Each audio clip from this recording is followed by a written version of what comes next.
Salah satu korban dalam kecelakaan mobil Pajero yang ditumpangi keluarga Vanessa Angel sempat dilarikan ke Rumah Sakit Al-Aziz Tembelang, Jombang, Jawa Timur. Mobil Pajero putih yang ditumpangi keluarga Vanessa Angel mengalami kecelakaan di kilometer 672-300 jalur A, ruas tol Jombang arah Mojokerto pada Kamis, 4 November 2021 pukul 12:34 waktu Indonesia Barat. Kecelakaan itu menyebabkan dua penumpang yang duduk di sebelah kiri, Vanessa Angel dan Febri Andriansyah sang suami, meninggal dunia. Selain itu terdapat 3 penumpang yang mengalami luka-luka dan dilarikan ke rumah sakit.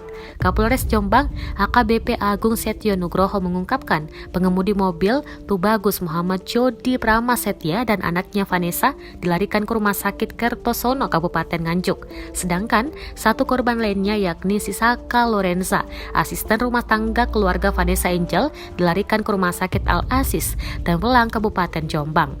Dia menuturkan setelah menjalani perawatan di Rumah Sakit Al-Aziz, baby sister keluarga Vanessa dirujuk ke rumah sakit di Surabaya.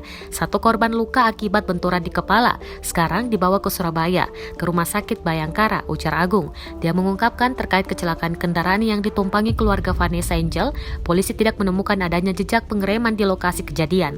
Lalu lintas saat kejadian juga lancar dan cuaca cerah. Menurut Agung, kecelakaan tersebut terjadi akibat kondisi pengemudi yang kelelahan dan mengantuk.